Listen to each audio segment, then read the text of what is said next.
गीता देवी शहर के जाने माने बिजनेसमैन मुकेश जी की पत्नी थी, जिनका शहर में बहुत तरह का व्यवसाय था और वह शहर के अमीरों में गिने जाते थे। गीता देवी के 3 बच्चे थे। सबसे बड़ा बेटा दिनेश था, उसके बाद बेटी राधा और उसके बाद सबसे छोटा बेटा विशाल था। गीता देवी ने तीनों बच्चों को पढ़ाने में बहुत जोर लगाया था। गीता देवी ने शुरू से अपने बच्चों की पढ़ाई पर बहुत ध्यान दिया था और उनके तीनों बच्चों ने एमबीए किया था। बेटी ने तो एक मल्टीनेशनल कंपनी में जॉब कर ली थी, पर दोनों बेटे अपने पापा के बिजनेस में ही शामिल हुए, क्योंकि गीता देवी के पति का बहुत बड़े पैमाने पर बिजनेस फैला हुआ था। पर वह ज़्यादा पढ़े लिखे नहीं थे, इसलिए वह चाहते थे उनके दोनों बेटे अपने नए नए तरीक़ों से उनके बिजनेस को और ऊंचाइयों पर ले जाए। इसलिए गीता देवी ने अपने तीनों बच्चों की पढ़ाई पर बहुत ध्यान दिया था। पर बेटी को तो विदा करना था, इसलिए उसे अपने बिजनेस में वह शामिल नहीं कर सकती थी, लेकिन उसे पूरी तरह से काबिल जरूर बनाया था। अब सब बच्चों की शादी की उम्र हो रही थी। सबसे पहले गीता देवी ने अपनी बेटी की शादी करने की सोची। गीता देवी दिमाग से बहुत ही तेज तर्रार किस्म की महिला थी और खुद को बहुत शातिर समझती थी। गीता देवी का सोचना था कि उनकी बेटी की शादी उन्हें ऐसे घर में करनी है जहां उनकी बेटी को कोई तकलीफ ना हो और वह महारानी बनकर अपना जीवन यापन करे। किसी भी तरह का कोई दबाव मेरी बेटी के ऊपर ना हो, इसलिए उन्होंने अपनी बेटी की पढ़ाई लिखाई पर इतना ज़्यादा ध्यान दिया था और वह एक मल्टीनेशनल कंपनी में थी। गीता देवी को पता था कि परिवार में साथ रहने पर सास ससुर और बेटे बहू में विवाद होते ही रहेंगे और मेरी बेटी को मुझे इन सब तकलीफ़ों से दूर रखना है और मैं चाहती हूँ मेरी बेटी एक सुकून की ज़िंदगी जिए। पैसों की कोई कमी तो नहीं थी, ऊपर से बेटी मल्टीनेशनल कंपनी में एचआर थी। गीता देवी ने एक इंजीनियर लड़के से अपनी बेटी की शादी फाइनल कर दी, अच्छा खासा दहेज दिया और यह सुनिश्चित कर लिया कि बेटी और दामाद दूर के किसी शहर में रहेंगे। घर वालों से माँ बाप भाई बहन से कोई लेना देना नहीं रहेगा। साथ ही साथ गीता देवी को यह रिश्ता अपनी बेटी राधा के लिए इसलिए भी इतना ज़्यादा पसंद आया क्योंकि लड़के की माँ नहीं थी। तो गीता देवी तो ऐसे ही खुश हो गई कि मेरी बेटी को सास की तानाशाही कभी भी नहीं सहनी पड़ेगी।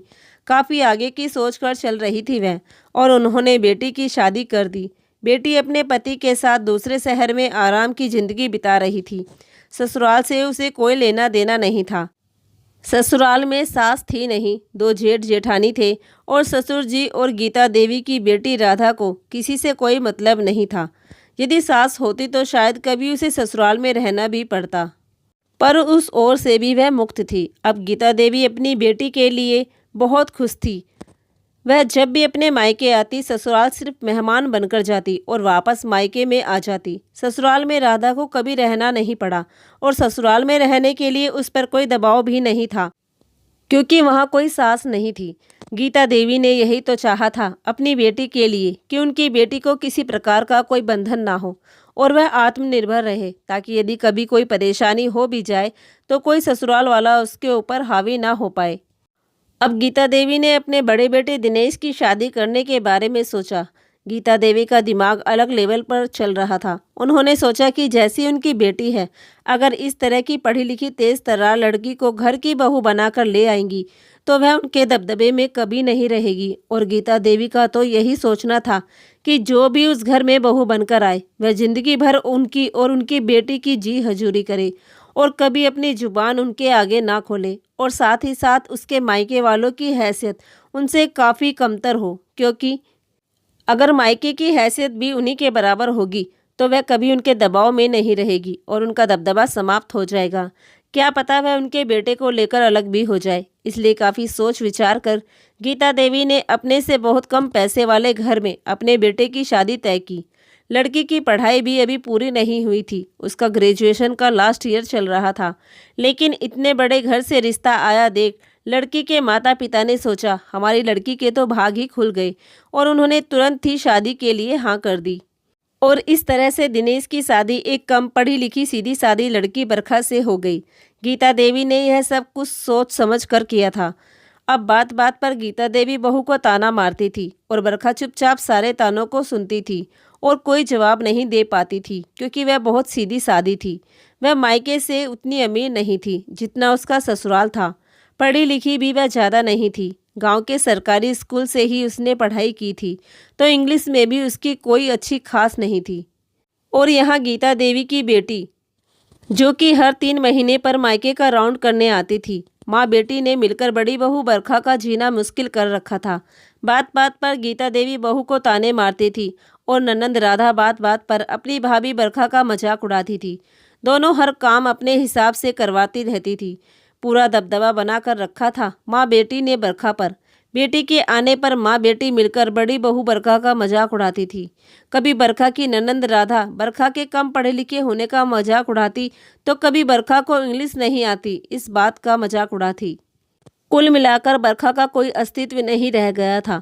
बरखा का पति दिनेश यह सब कुछ पसंद नहीं करता था, लेकिन जब भी वह कुछ बोलता तो माँ गीता देवी, बहन राधा, भाई विशाल और पिता मुकेश जी सब मिलकर दिनेश को उल्टा सीधा बोलने लगते और बोलते कि जब से तुम्हारी शादी हुई है तुम जोरू के गुलाम बन गए हो। गीता देवी ने बहुत सोच समझकर सारे कदम उठाए थे। अपनी बेटी को तो इतना काबिल बनाया था कि वह कभी किसी के ऊपर आश्रित ना हो। साथ ही सोच समझकर उसकी शादी की थी ताकि उसके ऊपर कभी ससुराल का दबाव ना पड़े, और साथ ही साथ बहुत तगड़ा दहेज भी दिया था ताकि अगर कभी कुछ ऐसा हो भी तो उनकी बेटी पलटकर तगड़ा जवाब दे सके। और बहू ऐसी लेकर आए थे जिसके ऊपर वह सब जीवन भर हुक्म चला सके और उनकी बेटी भी हुक्म चला सके। साथ में देवर भी जब तब भाभी को कुछ भी बोल देता था। उसकी नज़र में भी भाभी की कोई हैसियत नहीं थी, पर दिनेश की तो वह जीवन साथी थी। लेकिन वह कुछ भी बोलता तो घर में बहुत बड़ा कलह का कारण बन जाता। और बरखा के माता पिता इतने अमीर नहीं थे कि बरखा के ससुराल वालों पर कोई दबाव बना सके। उनकी तो बरखा के ससुराल वालों के आगे कोई हैसियत ही नहीं थी, इसलिए वह मजबूर थे। और बरखा ने भी उन्हें मना कर रखा था, क्योंकि वह जानती थी अगर वह लोग बीच में पड़ेंगे तो उन्हें ही परेशानी होगी। और कुछ भी हो, दिनेश तो बरखा को बहुत चाहता था, इसलिए बरखा खुश थी कि चलो मेरा पति तो मुझे प्यार करता है। और इस बात से बरखा के माता पिता भी संतुष्ट थे और उन्हें पता था कि परेशानियां तो हैं, लेकिन पति हर कदम पर बरखा का साथ देगा तो कुछ दिनों में समस्याएं समाप्त हो ही जाएगी। सब कुछ इसी तरह से चल रहा था। और अब गीता देवी के छोटे बेटे विशाल की शादी की बात चलने लगी और गीता देवी ने अपने दिमाग के घोड़े फिर दौड़ाए और सोचा दूसरी बहू को भी उन्हें इसी हिसाब से लाना पड़ेगा ताकि वह भी उनके काबू में रहे। और जिस तरह से बरखा को इन्होंने बधुआ मजदूर बनाकर रखा हुआ है, इसी तरह से छोटी बहू को भी वह बधुआ मजदूर बनाकर रखेगी ताकि वह और उनकी बेटी पूरे घर पर राज करेगी। बेटी की भी यही तमन्ना थी कि जब भी वह मायके जाया करे उसकी दोनों भाभियाँ उसकी सेवा में हाजिर हो जाया करे और उससे कम पढ़ी लिखी हुई हो, ताकि वह बात बात पर उनके ऊपर हावी हो सके और उनका मजाक उड़ा सके। लेकिन विशाल इतने दिनों से यह सब कुछ देखकर अपने माँ और बहन की मनसा को तो समझ ही चुका था और वह खुद भी कहीं ना कहीं बरखा का मजाक उड़ाने में शामिल रहता था। अपने भाई के दुख तकलीफ का उसे अंदाजा था, इसलिए उसने सोच लिया था कि मैं यह खेल अपने साथ तो होने नहीं दूंगा। भाई की शादी के वक्त इन सब का अंदाजा नहीं था कि मम्मी कम पढ़ी लिखी और हम लोगों से कम हैसियत वाले घर से लड़की क्यों ला रही है, लेकिन अब समझ में आ चुका है तो मैं अपनी ज़िंदगी तो बर्बाद नहीं होने दूंगा। और विशाल अपनी बातों पर अड़ गया। गीता देवी जो भी लड़की को विशाल के लिए पसंद करती, विशाल उसे कभी पढ़ाई की बात पर तो कभी उसके पारिवारिक रुतबे की बात को लेकर शादी से मना कर देता। विशाल का साफ कहना था कि मैं हैसियत में अपने बराबर वाले परिवार में ही शादी करूंगा, और क्योंकि मैं अच्छा खासा पढ़ा लिखा हूं तो मुझे मेरे ही बराबर पढ़ी लिखी लड़की चाहिए। समझाया, डांटा, फटकारा भी, लेकिन विशाल अपनी बातों से टस से मस नहीं हुआ, क्योंकि उसे पता था इस वक्त यदि वह अपनी माँ की बातों का विरोध करेगा तो जीवन भर सुखी रहेगा, लेकिन यदि चुपचाप माँ की बातों में आकर शादी कर लेगा तो उसका जीवन भी अपने भाई भाभी की तरह नरक हो जाएगा, और ऐसा वह होने नहीं देगा।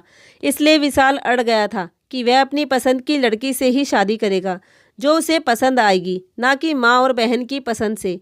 गीता देवी को विशाल के आगे झुकना ही पड़ा और विशाल ने एक अच्छे खासे घर परिवार जो पैसों के मामले में विशाल के घर वालों के बराबर ही थे। विशाल ने बड़े घर की लड़की सौम्या से शादी के लिए हाँ की।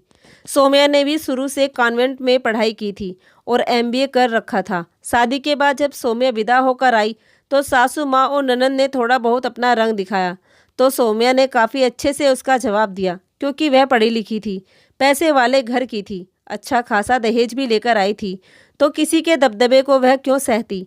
ऊपर से उसने भी एमबीए कर रखा था। उम्र में वह अपनी जेठानी से बड़ी थी। बरखा तो बहुत कम उम्र में इस घर की बहू बनकर आ गई थी, क्योंकि उसकी ग्रेजुएट भी पूरी नहीं हुई थी, तो वह बरखा से कहीं अधिक मैच्योर थी। तो उसने चुप रहने में ही अपनी भलाई समझी और उसे समझ में आ गया सौम्या कहीं से भी बरखा के जैसी नहीं है। सौम्या ने कुछ दिनों में फैमिली बिजनेस को ज्वाइन कर लिया। उसने बोला कि मैं इतनी पढ़ाई इसलिए नहीं की है कि घर में बैठकर चूल्हा चौका करूं, या तो मैं फैमिली बिजनेस ज्वाइन करूंगी या फिर मैं कोई जॉब ज्वाइन कर लूंगी, आप लोगों को जो सही लगे, घर में तो मैं नहीं रहने वाली। सौम्या के आगे सब मजबूर थे और सौम्या ने फैमिली बिजनेस ज्वाइन कर लिया। लेकिन बरखा की जैसी ज़िंदगी चल रही थी, आज भी वैसी ही ज़िंदगी चल रही थी। उसकी ज़िंदगी में कोई बदलाव नहीं आया था। बस अब उसका मजाक उड़ाने वालों में सौम्या भी शामिल हो चुकी थी। दिनेश को बहुत अच्छे में समझ आ रहा था कि उसकी बीवी घर की नौकरानी से अधिक कुछ नहीं है, जो सबका ख्याल रखे, सबके लिए एक पैर पर हाजिर हो, और उसके बाद भी उसे कोई सम्मान ना मिले, क्योंकि वह कम पढ़ी लिखी है और उसके मायके वालों की हैसियत उसके घर वालों के बराबर नहीं है, और वह कोई दहेज लेकर नहीं आई है। लेकिन दिनेश की तो वह पत्नी थी। दिनेश तो चाहता था कि उसकी पत्नी को भी उसके घर में सौम्या के जितना सम्मान मिले, जो कि उसके घर वाले कभी भी नहीं देते थे। जबकि बरखा उस घर की बड़ी बहू थी। बरखा कभी कुछ बोलती ही नहीं थी, क्योंकि वह बहुत ही ज़्यादा सीधी सादी थी। पर दिनेश को साफ साफ दिखता था कि बरखा को बहुत दुख होता है इन सारी हरकतों से। पर बरखा इतनी सीधी थी कि उसे पता था वह इन लोगों से लड़ नहीं पाएगी, इसलिए चुप ही रहती थी। उनकी शादी को 2 साल बीत चुके थे। दिनेश ने सोचा, अगर यही हाल रहा तो कल को जब मेरे बच्चे होंगे तो मेरे बच्चे भी अपनी माँ का कभी सम्मान नहीं करेंगे, क्योंकि इस घर में बरखा का कोई सम्मान नहीं था। उसका एक नौकर का दर्जा था, जबकि वह इस घर की बड़ी बहू थी। दिनेश को अब यह सब कुछ बर्दाश्त नहीं हो रहा था, क्योंकि घर में हर किसी का एक रुतबा, एक सम्मान था, सिवाय बरखा के। और यह सब कुछ गीता देवी की चालाकियां का फल था, जिसमें दिनेश और बरखा फंस चुके थे। लेकिन उनका छोटा बेटा विशाल बहुत चालाकी से इस मुसीबत से बच गया था, और अब वह और उसकी बीवी भी बरखा को अपना नौकर समझते थे। दिनेश ने अब एक निर्णय ले लिया था और उसने बरखा से बोला, बरखा, अब तुम्हें खुद के लिए सोचना पड़ेगा और बोलना पड़ेगा, नहीं तो तुम्हारी स्थिति ऐसी ही रहेगी। बरखा ने बोला, लेकिन मैं क्या कर सकती हूँ, मैं तो ज़्यादा पढ़ी लिखी भी नहीं हूँ, और ना ही मेरे मम्मी पापा इस काबिल है कि मैं कुछ दिन मायके में रहकर अपनी पढ़ाई लिखाई पूरी कर सकूँ, क्योंकि अब मुझे मेरे ससुराल से कोई मायके जाकर रहने नहीं देगा, उनके रुतबे पर असर पड़ेगा, और ससुराल में तो मैं पढ़ाई जारी रख नहीं सकती। मैं क्या करूँ, कुछ भी मेरी समझ में नहीं आता। और हाँ, अब यह है सब कुछ मुझसे बर्दाश्त नहीं होता। मैं तो शुरू से सरकारी स्कूल में पढ़ी हूँ, तो मैं आप लोगों की तरह इंग्लिश में नहीं बोल सकती। यही सब वजह है कि हर कोई मेरा मजाक उड़ाता है। दिनेश बोला, कोई बात नहीं, इंग्लिश नहीं बोल सकती, यह कोई मजाक उड़ाने का विषय नहीं है। हम भारत में रहते हैं, तुम हिंदी तो बोल सकती हो ना, लेकिन हाँ, तुम्हें खुद को काबिल बनाना होगा। बरखा बोली, तो मैं क्या करूँ? दिनेश बोला, तुम इतना अच्छा खाना बनाती हो, तुम इसे अपना बिजनेस क्यों नहीं बनाती? बरखा बोली, कैसे? दिनेश बोला, तुम अपना एक रेस्टोरेंट खोलो। दिनेश की बात सुनकर बरखा फिर बोली, पर दिनेश, यह सब कुछ कैसे होगा? फिर दिनेश बोला, क्यों, तुम मेरी पत्नी हो, मैं करवाऊंगा सब। मैं इतने दिनों से इस घर के बिजनेस में शामिल हूँ, तो मैंने भी अच्छे खासे पैसे जोड़ रखे हैं, और ज़मीन जायदाद की तो कोई कमी नहीं है। कहीं पर भी तुम अपना रेस्टोरेंट खोल सकती हो। मैंने एक अच्छा लोकेशन सोच लिया है। वहाँ हमारी एक काफ़ी बड़ी दुकान है, जो काफ़ी टाइम से खाली पड़ी हुई है। उसे हम रेस्टोरेंट में कन्वर्ट करवाते हैं।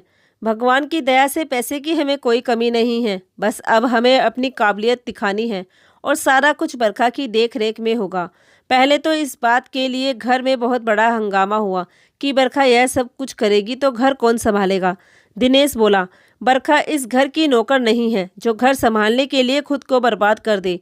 जब आपकी छोटी बहू फैमिली बिजनेस में इन्वॉल्व हो सकती है, आपकी बेटी अपना जॉब कर सकती है, तो बरखा को भी पूरा हक है। और क्योंकि वह इस घर की बड़ी बहू है, जब छोटे अपने जीवन का निर्णय ले सकते हैं, तो बड़ी बहू को भी पूरा हक है। यह तो हमारी गलती थी कि इतने दिनों से हमने इस बारे में सोचा नहीं, पर अब सोच लिया है। बस करना बाकी है और हम करके ही रहेंगे। इस पर गीता देवी, सौम्या और राधा और विशाल ने अपनी गंदगी दिखानी शुरू कर दी और बोले, तेरी अनपढ़ जाहिल गवार बीवी इस लायक ही नहीं है कि वह फैमिली बिजनेस में शामिल हो सके, तो इसमें हमारी क्या गलती है? दिनेश बोला, कोई बात नहीं, जरूरी नहीं है कि हर कोई फैमिली बिजनेस में ही शामिल हो, अपना बिजनेस भी कोई बना सकता है। और मैं बरखा के साथ हर कदम पर खड़ा हूँ और अब मैं किसी की कुछ नहीं सुनने वाला। बरखा का अपना रेस्टोरेंट खुलेगा तो खुलेगा और अपने घर को संभालने के लिए आप कुछ और नौकर रख लीजिए। मेरी बीवी इस घर की नौकर नहीं बल्कि इस घर की बड़ी बहू है। गीता देवी ने कलह करना शुरू कर दिया, बन गया जोरू का गुलाम वगैरह वगैरह। लेकिन इस बार दिनेश पूरे मूड में था और बोला, क्यों, आपका दामाद जोरू का गुलाम नहीं है? यह आपका छोटा बेटा जोरू का गुलाम नहीं है? या पापा जोरू का गुलाम नहीं है? तो अगर मैं जोरू का गुलाम बन गया तो कौन सी आफत आ गई? गीता देवी बोली, वाह, अब तेरी इतनी जबान चलने लगी। इस बार बरखा ने जवाब देना सही समझा, क्योंकि दिनेश ने उसे पहले ही इस चीज़ के लिए बोला था कि अपने हक के लिए बोलना सीखो, तभी तुम्हें इज्जत मिलेगी।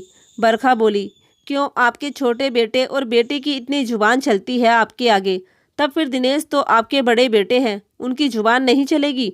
और मैं तो इस घर की बड़ी बहू हूँ, पिछले कई सालों से अपने से छोटों की हेकड़ी देखती आ रही हूँ, पर अब और नहीं। गीता देवी, राधा और सौम्या ने मजाक उड़ाते हुए कहा, भिखारी घर से आई हो ना तो ससुराल के पैसों पर उड़ाना तो बनता ही है, कर लो अपने शौक पूरे। लेकिन तुम्हारे जैसी जाहिल गवार एक रेस्टोरेंट खोलकर उसे चला लेगी, ऐसा कुछ नहीं होने वाला।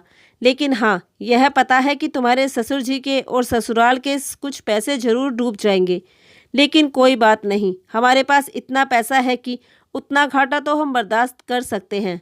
बरखा बोली, मैं किसी के हक के पैसे नहीं ले रही हूँ, अपने पति की कमाई के पैसे ले रही हूँ। मेरे पति भी इसी बिजनेस में काम करते हैं, तो उनकी भी मेहनत है इन पैसों को बनाने में, जिस पर कि मेरा बराबर का हक है।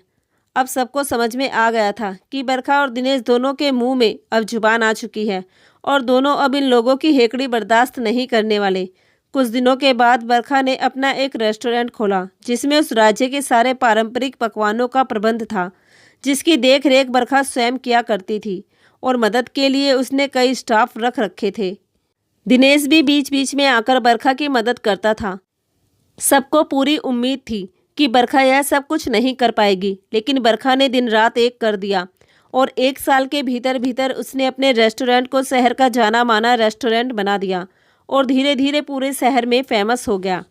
बाहर से आने वाले लोग तो बरखा के रेस्टोरेंट में ही खाना पसंद करते थे, क्योंकि वहाँ घर जैसा खाना मिलता था और हर प्रकार के पारंपरिक पकवान मिलते थे। बरखा की सफलता देखकर देवरानी सौम्या, ननंद राधा और सास गीता देवी के मुंह खुले रह गए। सौम्या तो ससुर जी के बिजनेस में ही इन्वॉल्व थी, लेकिन बरखा ने अपना खुद का बिजनेस खड़ा कर लिया था। राधा भी जॉब करती थी। राधा की 1 साल की कमाई के बराबर बरखा की 1 महीने की कमाई थी। अब बरखा राधा और सौम्या से काफ़ी आगे निकल चुकी थी। बरखा के ससुर जी का कहना था, चलो हम शहर के जाने माने बिजनेसमैन में तो पहले से शामिल थे, अब अपनी बड़ी बहू की बदौलत रेस्टोरेंट के बिजनेस में भी हम शामिल हो चुके हैं और शहर में हमारा नाम हो चुका है, और यह सब कुछ बरखा की मेहनत की वजह से हुआ है।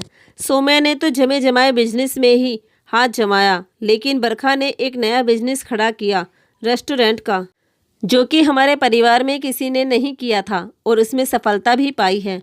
हम अपने इस बिजनेस को और शहरों में भी खोलेंगे। और बरखा भी इतने दिनों से काम करते करते काफ़ी तेज हो गई थी।